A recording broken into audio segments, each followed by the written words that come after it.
Assalamualaikum warahmatullahi wabarakatuh. Perkenalkan, nama saya Najwa Marsha Putri. Saya akan menjelaskan poin pertama. Poin pertama, mengetahui cara dan dapat menolong kecelakaan luka iris, luka garuk, luka bakar atau kena benda panas, benjut atau memar, terkilir, hidung berdarah, tersengat atau tergigit binatang berbisa, dan debu di mata. Yang pertama, luka memar. Luka memar ditandai dengan kulit yang membiru dan membengkak, biasanya disebabkan oleh benda tumpul. Pertolongan yang bisa diberikan, yang pertama, bagian yang cedera perlu diistirahatkan serta korban kecelakaan. Memberikan kompres es atau air dingin setelah kejadian sampai 24 jam berikutnya. Apabila setelah 24 jam masih terasa sangat nyeri, tindakan berikutnya diberi kompres panas atau air hangat sampai rasa nyeri hilang dan tidak dating lagi. Yang kedua ada luka bakar. Yang dimaksud dengan luka bakar adalah kerusakan jaringan kulit yang disebabkan panas, karena terjadi sentuhan yang intensif antara tubuh dengan benda panas atau api yang melebihi 60 derajat Celcius.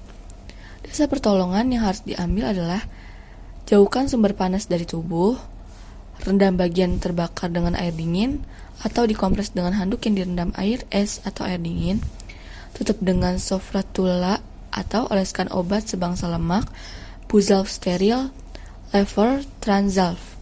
Pembalutan luka dilakukan longgar-longgar. Berikan korban minum yang banyak. Jaga korban jangan sampai kedinginan. Bila ada bagian yang melepuh, jangan dikelupas. Tusuk dengan peniti atau jarum steril. Biarkan cairan keluar, selanjutnya tindakan sama seperti di atas. Segera bawa korban ke rumah sakit atau yang lebih berwenang. Yang ketiga, tergigit atau tersengat binatang berbisa. Pertolongan pada luka gigitan binatang berbisa ular. Tetap tenang dan usahakan untuk mengingat tempat kejadian, jenis warna, serta ukuran ular. Penderita diharapkan untuk beristirahat dan meminimalisir gerakan. Letakkan tempat gigitan lebih rendah dari posisi tubuh lainnya. Bersihkan tempat gigitan, hindari membilas dengan air, kemudian tutup dengan kain kering yang bersih. Lepaskan cincin atau jam tangan dari anggota tubuh yang digigit, supaya yang tidak memperparah anggota tubuh yang membengkak. Longgarkan pakaian yang dipakai, namun tidak usah sampai melepasnya. Segera cari pertolongan medis. Pertolongan pertama pada luka gigitan binatang berbisa, lipan atau kelabang. Yang pertama, kompres dingin dan cuci dengan obat antiseptik. Kalau ada, cuci bekas gigitan dengan larutan pekat garam Inggris. Berikan obat pelawan rasa sakit. Yang keempat, apabila penderita gelisah, segera bawa ke dokter. Yang keempat adalah luka iris. Luka iris adalah robeknya kulit karena benda tajam. Luka iris disebabkan benda tajam yang tipis dengan benda tajam yang tebal. Pertolongan pada luka iris. Yang pertama, darah yang keluar dibersihkan dan darah yang masih keluar dihentikan dengan cara ditekan dengan kain kasa atau kapas yang dipadatkan. Yang kedua, diolesi obat merah atau iodin. Apabila darah masih keluar, tutuplah dengan kain kasa dan diplester atau diperban. Yang kelima, terkilir. Lakukan teknik Richard sebagai pertolongan utama dalam 48 jam pertama setelah kejadian untuk mengurangi pembengkakan dan mempercepat kesembuhan. Yang pertama, R ada rest. Saat cedera terjadi, istirahatkan bagian tubuh yang cedera untuk menghindari bertambahnya bengkak dan terhambatnya kesembuhan. I atau ice. Gunakan kompres es untuk mengurangi nyeri dan bengkak pada daerah cedera. Dalam 24 jam pertama, lakukan kompres 15 menit setiap 2 jam sekali dan 24 jam berikutnya dapat dilakukan selama 15 menit setiap 4 jam sekali. C. Ada compression. Lakukan pembalutan sederhana dari bawah area cedera ke arah atas dan balut secara tumpang tindih setiap lapis tengah di atas lapisan sebelumnya. E. Ada elevation. Tinggikan area yang terluka untuk membatasi aliran darah dan mengurangi bengkak dengan menggunakan bantal atau kursi. Gunakan arm sling untuk cedera lengan. R atau referral. Periksakan segera cedera ke dokter di rumah sakit terdekat. Dokter akan meminta pemeriksaan sinar X, USG, atau bila perlu CT scan untuk mendiagnosa dan membantu penanganan selanjutnya. Dalam 48 jam pertama setelah cedera, jangan gunakan pengobatan seperti kompres panas atau krim hangat, serta hindari aktivitas sedang hingga berat dan jangan lakukan pemijatan pada cedera. Debu di mata. Pertolongan yang diambil adalah jangan menggosok mata karena dapat menggores kornea, tetapi bilaslah dengan air bersih atau biarkan tetes mata. Yang ketujuh, hidung berdarah. Pertolongan pertamanya yang pertama, mintalah korban untuk duduk dengan badan condong ke depan. Yang kedua, pencet hidung sekitar 15 menit, tekan di bawah tulang hidung pada bagian ujungnya, lepaskan perlahan. Jangan biarkan korban melesitkan ingus. Apabila pendarahan terus berlangsung, pencet hidungnya lagi selama 5 menit dan pastikan korban tidak menelan darah yang keluar. Tempelkan kain basah atau es yang dibungkus dengan kain pada hidung dan muka korban untuk mempersempit pembuluh darah. Jika pendarahan masih berlanjut dan ada indikasi pada patah tulang, segera cari pertolongan medis. Yang ke-8 adalah luka garuk. Bersihkan luka dengan antiseptik atau alkohol atau bur water. Tutup luka dengan kasa steril atau plester. Balut tekan atau jika pendarahannya besar. Jika hanya lecet, biarkan terbuka untuk proses pengeringan luka.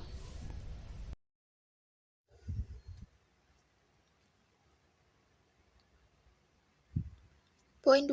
Mengetahui cara dan dapat mencegah dan menolong orang yang mengalami hilang semangat, kolaps, pingsan, mati suri, cijindut, dan tersengat matahari. Zonestik. 1. Pingsan. Cara mencegahnya, mencegah diri Anda pingsan. Pertama, tingkatkan kadar gula dan garam darah Anda. Sederhananya, otak membutuhkan gula dan tubuh Anda membutuhkan air. Untuk mencegah tubuh dan otak Anda berhenti bekerja, kadar garam dan gula Anda perlu menjadi stabil. Cara cepat untuk melakukan adalah dengan meminum jus dan memakan sekantong kecil pretzel. Anda akan hampir langsung kembali merasa lebih baik. Kedua, jaga kesejukan tubuh. Buka lapisan-lapisan baju Anda. Jika memungkinkan, pindahlah ke area yang tidak terlalu sesak. Dengan begini, Anda juga tidak akan menimpa orang lain jika Anda pingsan. Pindahlah ke dekat jendela atau pintu yang terbuka untuk mendapatkan aliran angin. Basuh wajah Anda dengan air dingin dan minum minuman dingin. Ketiga, hidrasi tubuh Anda dengan air putih saja. Meskipun minuman manis bagus untuk menyalakan kembali otak Anda saat otak Anda sedang kekurangan gula, tubuh Anda secara keseluruhan juga memerlukan hidrasi murni yang sehat dalam bentuk air putih yang biasanya tak berasa. Anda mungkin tahu apakah Anda cukup minum air putih atau tidak. Jika Anda sering pingsan, itu mungkin saja cuma karena Anda tidak cukup minum. Keempat, berbaringlah dan jangan bangun terlalu cepat. Jika Anda merasa sedikit saja Anda akan pingsan, berbaringlah. Tetaplah berbaring paling tidak selama 15 menit. Setelah Anda sudah merasa lebih baik, bangunlah secara perlahan, mendegakkan tubuh Anda ke posisi vertikal, berarti bahwa agar darah dapat mencapai otak Anda. Darah harus mengalir melawan gravitasi. Jika Anda bangun terlalu cepat, darah tiba-tiba turun dan membuat otak bertanya-tanya agar apa yang terjadi. Ini dapat menyebabkan perasaan mau pingsan. Jika ini penyebabnya, bergeraklah perlahan, terutama saat bangun dari tempat tidur. Kelima, kendalikan pernapasan Anda. Jika Anda pikir rasa akan pingsan, Anda mungkin dikarenakan kegugupan Anda. Berkonsentrasi pada pernapasan Anda dan melambatkan pernapasan Anda dapat membuat rasa akan pingsan Anda menghilang. A. Berhitunglah secara seraya Anda bernapas. 6 detik narik napas dan 8 detik menghembuskan napas. Setelah beberapa kali, Anda mungkin menemukan bahwa kecemasan Anda berkurang. B. Fokus pada pernapasan Anda. Juga mengalihkan perhatian Anda dari apapun itu yang membuat Anda gugup. Ini adalah alasan lainnya mengapa lebih mudah untuk tetap tenang. 6. Hindari memicu Anda. Kadar gula dan garam darah, panas, dan hidrasi adalah alasan-alasan yang sangat umum untuk pingsan dan dalam sebagian besar kasus tidak berbahaya. Namun ada beberapa hal lainnya yang menyebabkan orang tertentu pingsan. Jika Anda tahu apa yang memicu rasa akan pingsan Anda, hindarilah. Itu bisa karena beberapa hal, tetapi berikut ini adalah yang paling umum. A. Alkohol. Pada beberapa orang yang kurang beruntung, alkohol dapat menyebabkan pingsan. Ini karena alkohol memperlebar pembuluh darah, sehingga tekanan darah turun. B. jarum. Pada beberapa orang, melihat jarum memicu saraf vagus yang melebar pembuluh darah, memperlambat detak jantung, dan menurunkan tekanan darah, sehingga menyebabkan pingsan. C. Emosi. Emosi-emosi kuat, seperti rasa takut dan gugup, dapat mengubah pernapasan dan menyebabkan turunnya tekanan darah. Selain juga efek negatif lainnya yang dapat menyebabkan pingsan. 7. Pertimbangkan untuk mengganti obat-obat Anda. Efek samping obat-obat tertentu meliputi pingsan dan pusing. Jika Anda baru saja memulai mengonsumsi obat baru dan hanya baru-baru ini saja mengalami perasaan akan pingsan, bicarakan dengan dokter Anda untuk mengganti obat Anda, karena tampaknya obat Anda itulah penyebabnya. Mencegah orang lain pingsan. 1. Buatlah mereka duduk atau berbaring. Jika tidak ada tempat untuk berbaring, suruhlah mereka untuk duduk dengan kepala di atas lutut. Ini tidak sebagus berbaring sepenuhnya, tetapi ini seharusnya dapat mengurangi rasa akan pingsan setidaknya untuk sementara waktu. 2. Pastikan mereka mendapat ruang udara yang cukup. Jika Anda terjebak di dalam sebuah ruangan dan tidak ada banyak pilihan, bawalah dia ke dekat pintu atau jendela terbuka. Hanya sedikit lebih banyak aliran udara dapat membuat perbedaan. Bahkan jika ruangan tersebut tetap saja masih terlalu panas. Ketiga, berikan jus atau biskuit untuk mereka. Otak bekerja kembali dengan garam dan gula. Kemungkinan besar mereka membutuhkan hidrasi akan energi. Jadi sedikit minuman manis dan sedikit garam paling baik untuk membuat kerja otak kembali.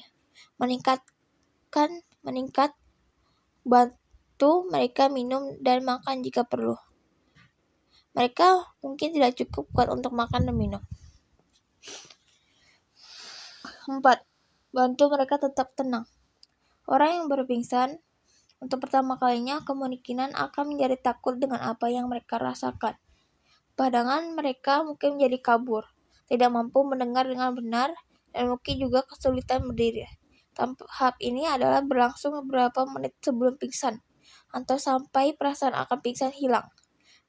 Beritahukan kepada mereka bahwa mereka kemungkinan akan pingsan, tetapi semuanya akan baik-baik saja setelah itu semua berlalu. 5. Tetaplah berada di samping mereka dan mintalah orang lain untuk mencari bantuan.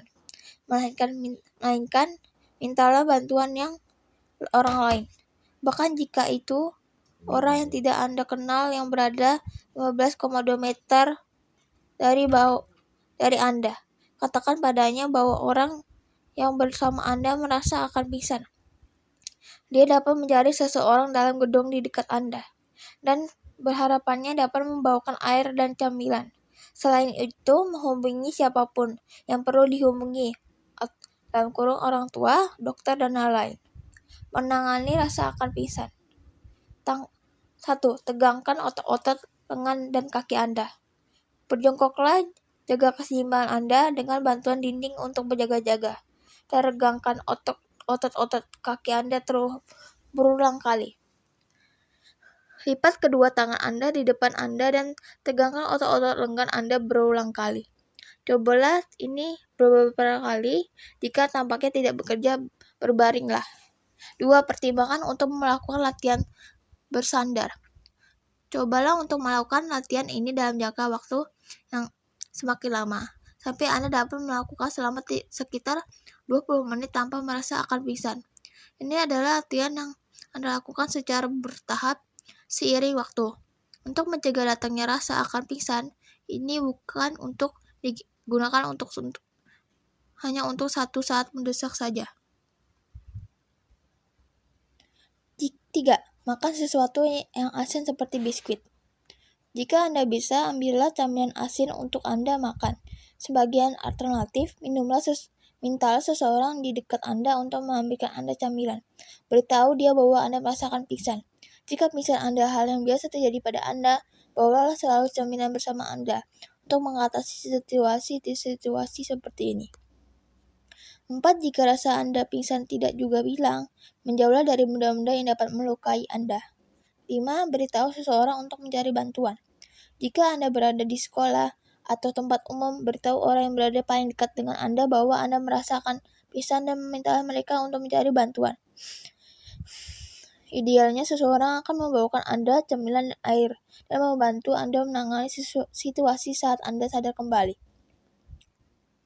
6. Apapun yang terjadi, berbalinglah. Bahkan jika Anda melewatkan semua langkah di atas, jika Anda berbaring, Anda kemungkinan akan baik-baik saja. Jika Anda secara sadar melakukan ini, Anda tidak akan melukai diri Anda. Jika Anda melakukan ini secara tidak sadar, Anda dapat mendapat luka yang serius dan kemudian juga melukai orang-orang di sekitar Anda. Berbaringlah adalah aturan Anda yang nomor 1. Secara umum, pertolongan Anda sebagai berikut. 1. Periksa jalannya nafas akan jalannya ada yang menghalanginya. Lidah yang mendorong ke belakang, ada obstruksi, dan lain-lain. Bagaimana pernapasan? Apakah teratur atau tidak? Jika teratur, berarti memang harus diberi pertolongan dokter. 2. Pindahkan ke tempat yang lebih sejuk, tidak panas. Hati-hati dalam pemindahan pasien.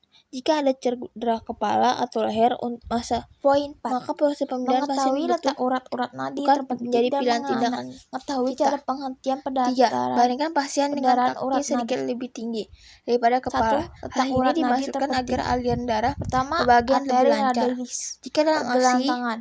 bisa digunakan tas Kedua, arteri atau temporalis pada minuman dan tulang lain-lain pelipis. untuk mengganjal Ketiga, posisi arteri kaki. caratis Kepala pada leher. pasien juga diberi suatu yang Keempat, berfungsi arteri sebagai bantal. femoralis pada lipatan paha.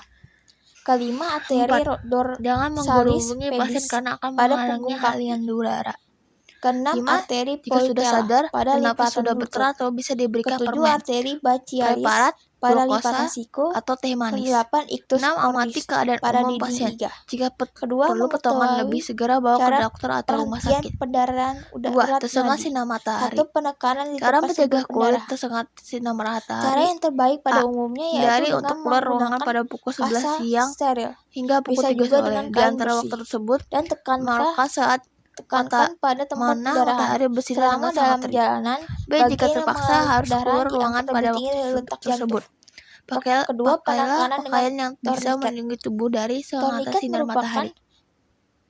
Jangan memakai baluran pakaian yang berwarna menekan gelap, sehingga karena daerah pakaian darah warna gelap di bawahnya merupakan media yang berhenti dapat mengalir. menyerap panas secara cepat Tempat dan yang akan terbaik membuat untuk tubuh memasang menjadi gerah. tourniquet adalah 5 Pilihlah jari di baju bawah dengan bahan yang ketiak dapat menyerap untuk keringat yang pendarahan tidak umum, panas, dan 5 misalnya jari di bawah katun. lipat paha Untuk untuk melindungi pendarahan wajah, di dapat kaki. menggunakan masker penutup wajah, topi Ketiga, atau payung. C. penekanan Pakailah pada tempat-tempat tertentu. sunblock atau Cara tabir ini dilakukan surya. sebelum cara di Penggunaan atas sunblock dapat dilakukan, mencegah kulit atau dari dapat pula terbakarnya sebagai sinar tindakan matahari. tambahan apabila Pilihlah cara produk nomor 1 sunblock tidak yang segera memiliki berhasil kadar SPF sesuai untuk menghentikan daerah pendarahan. tempat tinggal. Tempat-tempat yang Sebagai dilakukan contoh, adalah bagi yang tinggal di arteri daerah yang tropis terluka. dapat Jadi memilih tujuan produk penekanan sunblock ini dengan adalah kadar untuk SPF dengan menghentikan yaitu aliran darah yang 15-20. arteri yang robek. Cara menolong orang yang tersengat sinar matahari diantaranya: A. Kulit yang terbakar sinar matahari biasanya akan terasa panas dan perih.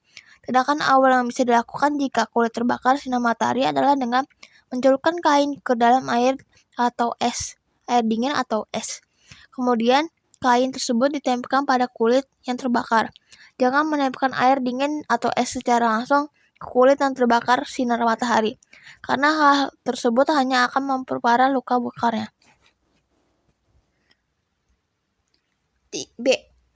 Ada pengobatan alami yang bisa dilakukan untuk mengobati kulit yang terbakar sinar matahari, yaitu dengan lidah buaya. Sejak lama lidah buaya memang dikenal sebagai tanaman yang banyak berkhasiat untuk mengobati kulit yang terbakar sinar matahari dengan lidah buaya. Caranya dengan membelah lidah, kemudian oleskan gelnya di kulit yang terbakar.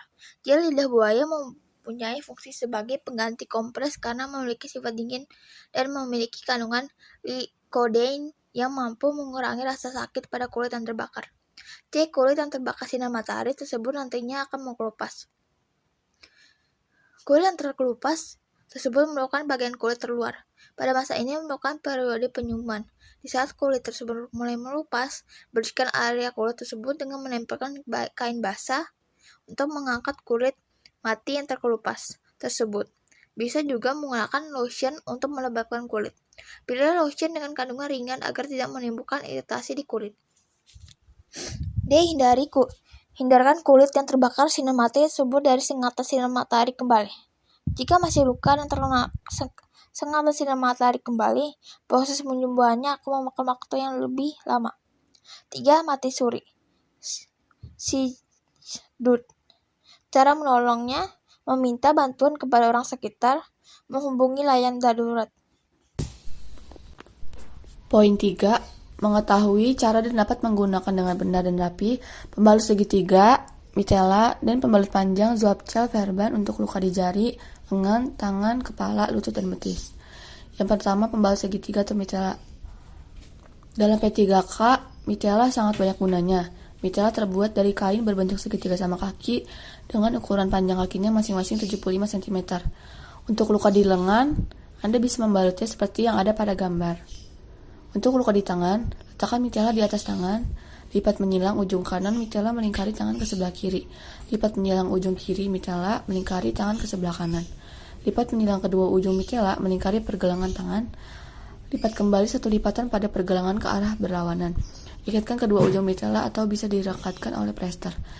Untuk luka di kepala, pembalutan bagian kepala, pembalutan kapitem dan pos paket. Letakkan kain segitiga pada kepala, lipat alas sehingga sisi alas terletak di dahi dan lipatan terletak di bagian luar. Kedua tangan memegang alas dan bergeser ke belakang melewati tepi atas sehingga sampai ke belakang kepala. Kemudian disimpul. Cara kedua, dari belakang. Yang pertama, letakkan kain segitiga di atas kepala sehingga ujung kain segitiga sampai di bagian hidung. Lipat alas sehingga sisi alas terletak rapat di belakang kepala. Kedua tangan memegang alas dan bergeser ke belakang melewati tepi atas telinga sampai ke depan, kemudian disimpul di bagian dahi. Sebelum disimpul, ujung kain segitiga dan sisi kiri kanan ditarik agar balutan rata. Fungsi pembalut ini untuk membungkus kepala bila ada luka. Yang kedua, pembalut panjang atau Zwaapcel Verban. Untuk luka di jari, Anda bisa membalutnya seperti yang ada pada gambar. Untuk luka di betis, seperti itu. Untuk luka di lutut juga Anda bisa membalutnya seperti yang ada pada gambar.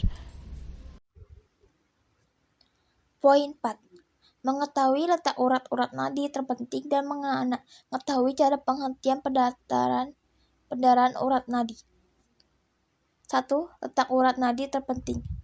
Pertama, arteri radialis, pergelangan tangan. Kedua, arteri temporalis pada tulang pelipis. Ketiga, arteri caratis pada leher. Keempat, arteri femoralis pada lipatan paha. Kelima, arteri dorsalis pedis pada punggung kaki. Keenam, arteri politella pada lipatan lutut.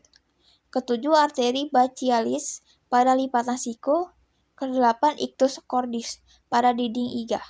Kedua, mengetahui cara perhentian pendarahan urat nadi. 1. Penekanan di tempat sumber pendarahan. Cara yang terbaik pada umumnya yaitu dengan menggunakan kasa steril, bisa juga dengan kain bersih, dan tekankan pada tempat pendarahan.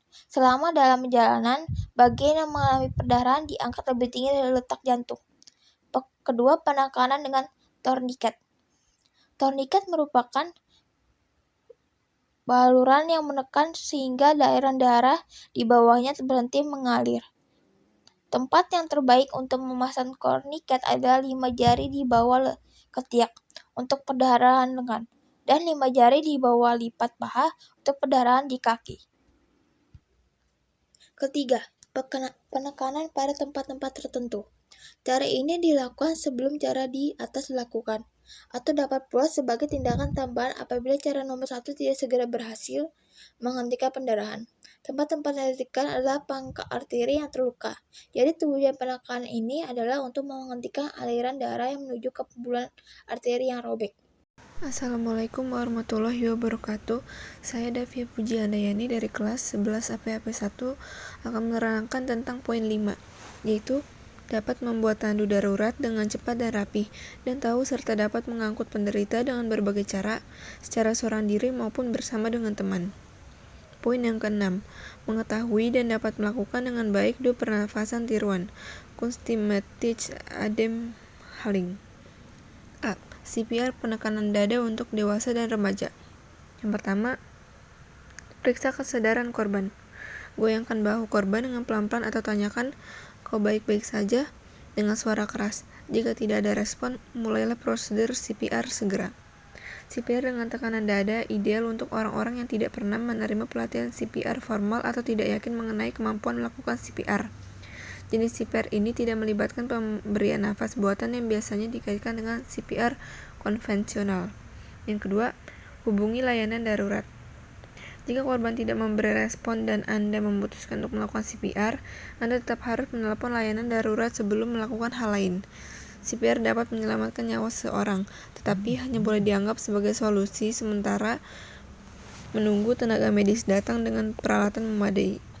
Jika saat itu Anda bersama orang lain, harus ada seseorang yang menelepon bantuan ketika Anda memulai CPR. Jika korban tidak merespon karena tidak dapat bernafas, misalnya karena tenggelam, disarankan agar Anda segera memulai CPR selama 1 menit, kemudian menelepon bantuan. Yang ketiga, jaga posisi korban agar telentang. Setelah korban telentang, berlututlah di dekat leher dan bahunya sehingga Anda dapat mengakses dada dan mulutnya dengan lebih mudah. Harap diingat bahwa Anda tidak boleh menggerakkan korban jika Anda menduga dia mengalami cedera serius di kepala, leher, atau tulang belakang. Dalam kasus seperti itu, menggerakkan korban akan berbahaya bagi nyawanya sehingga harus dihindari kecuali jika bantuan medis tidak akan datang dalam waktu dekat atau beberapa jam lagi atau lebih. Yang keempat, doronglah bagian tengah dada korban dengan cepat. Tekanan Anda harus dapat membuat dada korban turun hingga 5 cm. Dorong dengan keras dan jangan khawatir Anda akan mematahkan rusuk korban. Kasus itu jarang sekali terjadi. Penekanan dada membutuhkan usaha keras dan Anda mungkin harus bergantian dengan orang lain di lokasi itu sebelum tenaga medis datang. Terus lakukan tindakan ini sampai korban merespon atau sampai tim medis datang dan mengambil alih. B. Menggunakan CPR konvensional untuk dewasa dan anak-anak. Yang pertama, lakukan prosedur yang sama seperti CPR penekanan tangan. Jika Anda melakukan CPR pada anak kecil antara usia 1-8 tahun, gunakan 1 tangan saja untuk menekan dada. 2 tangan akan beresiko mematahkan rusuk. Jumlah penekanan dada sama untuk dewasa dan anak-anak, kira-kira 100 per menit. Untuk anak-anak usia 1-8 tahun, Anda harus menurunkan sternum atau tulang dada 1/3 hingga setengah kedalaman dada anak.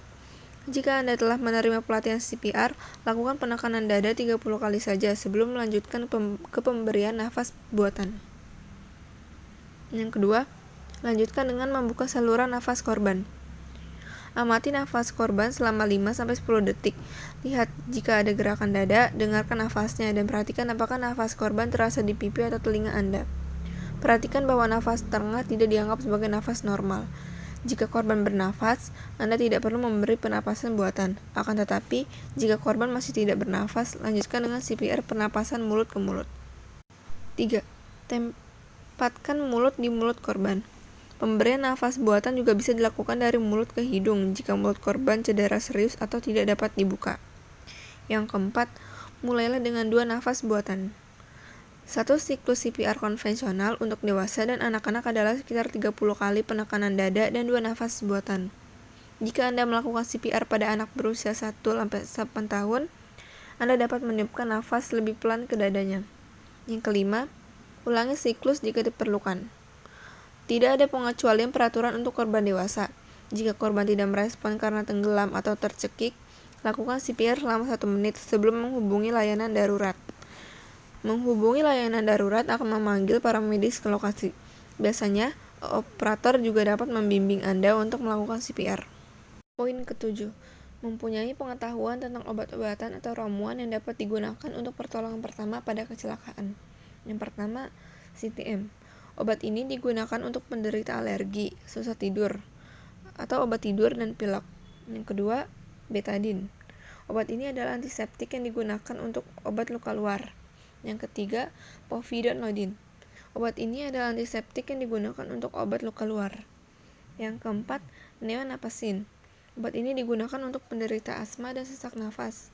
Yang kelima, asma SOHO. Obat ini digunakan untuk penderita asma dan sesak nafas. Yang keenam, konidin. Obat ini digunakan untuk penderita batuk karena alergi, flu, dan pilek. Yang ketujuh, oralit. Obat ini digunakan untuk penderita dehidrasi. 8. Entrostop. Obat ini digunakan untuk mengobati penderita diare. 9. Demokolin. Digunakan untuk penderita flu dan batuk. 10. Norit. Obat ini digunakan untuk penderita keracunan. 11. Antasidadoin. Digunakan untuk penderita sakit mah. Yang 12. Gestamak. Obat ini digunakan untuk penderita sakit mah. 13. Kina. Obat ini digunakan untuk penderita malaria. 14. Oksigen. Memberi tambahan oksigen murni. 15. Damaben. Obat ini digunakan untuk penderita mual-mual. 16. Feminax. Obat ini digunakan untuk penderita nyeri haid. 17. Spasmal. Obat ini digunakan untuk penderita nyeri haid. 18. Counterpain. Obat ini digunakan untuk penderita sakit pegal linu. 19. Alkohol 70%. Cairan ini digunakan untuk membersihkan luka atau antiseptik. 20. Rifanol. Cairan ini digunakan untuk membersihkan luka atau antiseptik. 21. Klorotil. Obat semprot luar. Obat ini digunakan untuk mengurangi rasa sakit. 22. Antalgin. Obat ini digunakan untuk mengurangi rasa sakit dan pusing, sakit kepala, dan sakit gigi. 23. Paracetamol. Obat ini digunakan untuk menurun panas, demam, pegal-pegal, dan sakit kepala. 24. Papaverin. Untuk mengobati penderita sakit perut. Yang ke-25. Dexamethasone. Obat ini digunakan untuk mengobati sesak nafas. 26. Sangobion. Obat ini digunakan untuk mengobati anemia karena kurang zat besi dan mineral lain yang membantu pembentukan darah. 27. Diapet. Obat ini digunakan untuk mengurangi frekuensi buang air besar dan memadatkan tinja. 8. Poin yang ke-8 adalah mengetahui nama, alamat, nomor telepon, puskesmas atau poliklinik rumah sakit, dan dokter setempat. Terima kasih.